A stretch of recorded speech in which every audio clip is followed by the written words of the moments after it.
Welcome to my Rumble. Rumble is simply another way to say, let us have a real conversation, even when it's tough.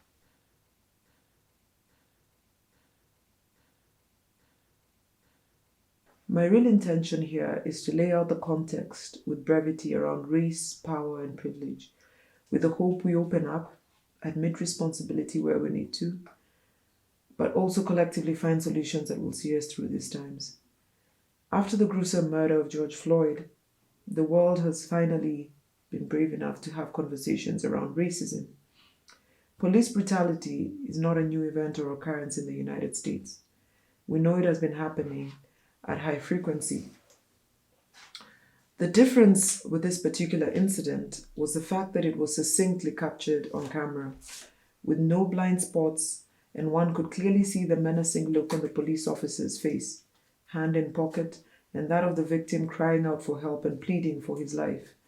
And for 8 minutes and 46 seconds, this white man felt he could take the life out of another man and still think he could not get the wrath of God rain on him. The protests and open conversations thereafter have been for all of it. All the brutality and racist acts the black people have had to endure in America. And hopefully, this time around, real change will ensue. Maybe this time we shall get rid of the bogus foundations that were built on peaty soils and have a stronger foundation that will stand the storm. Let us take a couple of steps back where it all began. It all began with nature's bounty, which helped make tropical Africa a Garden of Eden. Africa is the most central of all continents. It is the middle continent by any standards.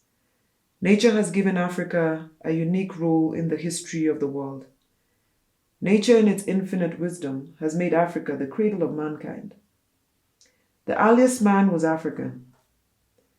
Cattle and maize may have been imported to Africa, but man is indigenous to Africa. Man is native to the core.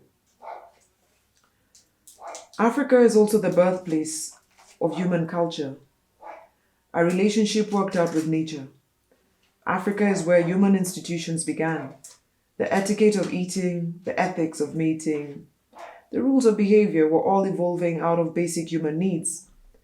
A moral code of conduct was emerging out of the interplay with nature. I am of a triple heritage. I am African. I am also from an African tribe that has its own sets of value and culture. I have also been influenced by the West due to colonization. Do you ever ask yourselves what made ordinary Englishmen and women, ordinary Europeans, leave their native countries and go to distant lands, exotic areas to set up new homes? Sometimes quite inaccessible. Well, we know of the economic and political reasons, some psychological reasons, climatic choices, as well as what is seldom understood is the imperative of aesthetics, the imperative of beauty. Man is Homo aestheticus, the only creature that really appreciates beauty. The thorn tree against the tropical sunset, the valley and the hills. Was this an important factor behind colonization? We must remember when colonization really got underway. In the wake of the Industrial Revolution, the expanding squalor, the mills, the ugly face of technological change. How green was my valley once upon a time and no longer? So Europeans wanted to escape this ugliness. Some found a solution very much in the Byronic tradition, going back to ancient Greece and its splendors. Some poets returned to nature arguing, all nature is but art unknown to thee. And the white settlers, they trekked the empire in search of beauty. And some of them found it, right here in the highlands of Kenya. The unrelenting interplay between geography and history continued. Climate and environment played and helped determine where they settled and redesigned their lives. Can we make a good living? How high is the land? How rich are their mosquitoes? Southern and Eastern Africa were favorite areas for white settlement. The pursuit of the white man's dream was truly underway. The European dream included power. Its manifestation included citadels of authority. The iron fence separating one African country from another was closing in as Europeans put final touches to the new political map of Africa. But a new generation of African leaders soon challenged European fantasies and European designs for Africa. It is ironic to think that the first contribution Africa made to Western industrial civilization was labor, and then came cash crops in agriculture and the minerals. But in a place like this, we are not sure where commodities end and humanity begins. For these are, in a sense, commodities with a human face.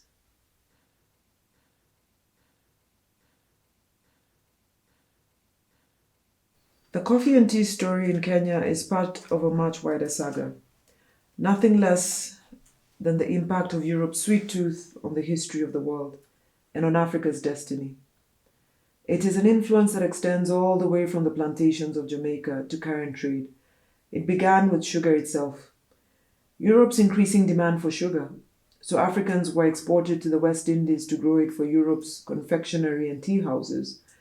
And with colonialism came dessert and beverage economies, like this one of Kenya, with emphasis on both coffee and tea, or that of Ghana with emphasis on cocoa for European chocolate. These were fundamentally incidental food crops, but a nagging question has arisen. Have we been producing these crops at the expense of fundamental food needs like grains, meat, and root crops? Were we indeed so preoccupied with responding to the sweet tooth of Europe that we had forgotten our own hungry mouths? Until 1989, the coffee trade was governed by an intergovernmental cartel, the International Coffee Agreement. Under the auspices of the International Coffee Organization. Under the agreement, exporting and importing countries sought to regulate prices through export quotas, similar to how the Organization of Petroleum Exporting Countries, OPEC, the cartel, controls the oil industry. Under this system, the international coffee market operated as a primary commodity trade. We have seen some reforms through the fourth, third, second waves and some changes in the Coffee Act, but not enough to substantiate the pressures and costs that producers and smaller traders with no quick access to economies of scale have to endure to stay competitive. Then comes the language of coffee, the standardized common language for which coffee professionals should communicate, that cuts out producers when it comes to speaking this language that, in some countries could be so foreign, and the prohibitive costs of learning this language. Why not just call a fruit a plum by its name and not a stone fruit? Why does a producer have to pay $2,000+ to understand his or her own coffee? If we are indeed trying to empower communities, both men and women alike, let us improve our listening mechanisms and ask these communities what they really need. Let us not labor them with costs attached to these certifications and quality accreditations that simply create more barriers to entry for producers. Now, to my fellow Africans, our brothers and sisters, the Black Americans, because of their ordeal as slaves, Black Americans lost one identity and acquired another. Most of them lost the quality or consciousness of being an African. But the worst of it is that America tried to teach Black Americans to be ashamed of Africa. Having cast off the robes of ancestry, Black Americans had to carry the badge, not just of being ex-slaves, but of race. This badge is very distinct. Most other Americans have their names as a collective group traced to their geographical origin or cultural origin. There's Jewish Americans, Irish, Swedish. But suddenly, you have Negro or Black. You have stopped referring to geography or culture. You are now referring to race and color. You know what that means?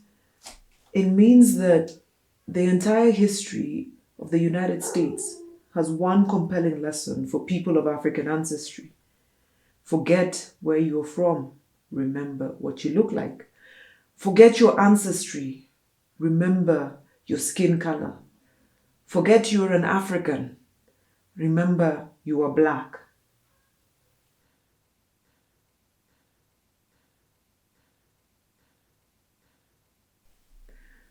The colonial period was brief, but if so, how deep was the impact? How strong was it?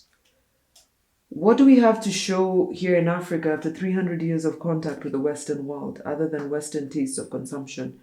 Do we have the skills of the Western world? Are we players in this game or are we pawns? Africa still has its obsession with export crops. We have embraced colonial tastes at the cost of our own independence. Export crops in the midst of local starvation, famine.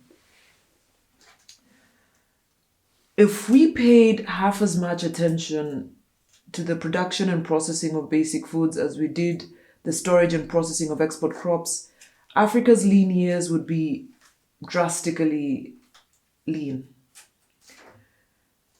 and would have been drastically reduced. The cargo is usually destined to reach London in time for the Englishman's 4 o'clock tea.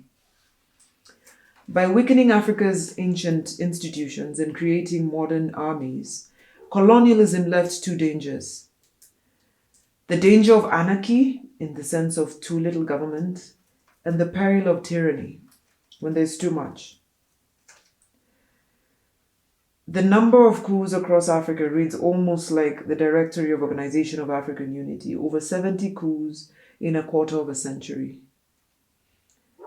Only Africa south of the equator seems less affiliated.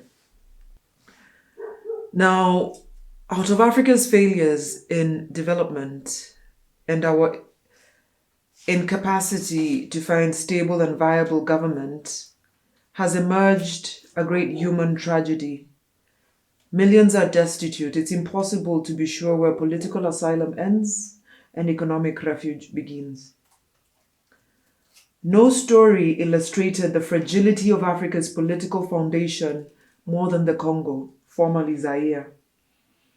The Belgians had done nothing to prepare its largest colony for independence. Within weeks, Prime Minister Lumumba was ousted. The army had mutinied and later seized the deposed prime minister. Lumumba was taken to the province of Katanga, which had seceded under Western prompting. He was soon murdered. The first phase of the Mobutu regime had begun. The West was more interested in its minerals rather than its policies and kept the subsidies going. Today, we look at the romanticized origin trips and story appropriation by coffee buyers, the imagery they want to portray of Africa rather than how the people want to be perceived. We have become an industry that tolerates racist depictions and storytelling in the name of selling brands and coffee. Do we really care about the people we buy coffee from, or are we merely interested in the coffee they can provide at prices that do not factor in the real cost of production? Africa has long been exploited for its abundance, but we demand to be players in this game, no longer pawns. I look forward to an Africa which can produce enough to feed itself and export, an Africa that moves beyond the colonial cash crop mentality, an Africa that can conquer famine and discover itself, an Africa that can take its farmers seriously and motivate its farmers to produce. We have the power of restoration. However, the Garden of Eden is still in decay.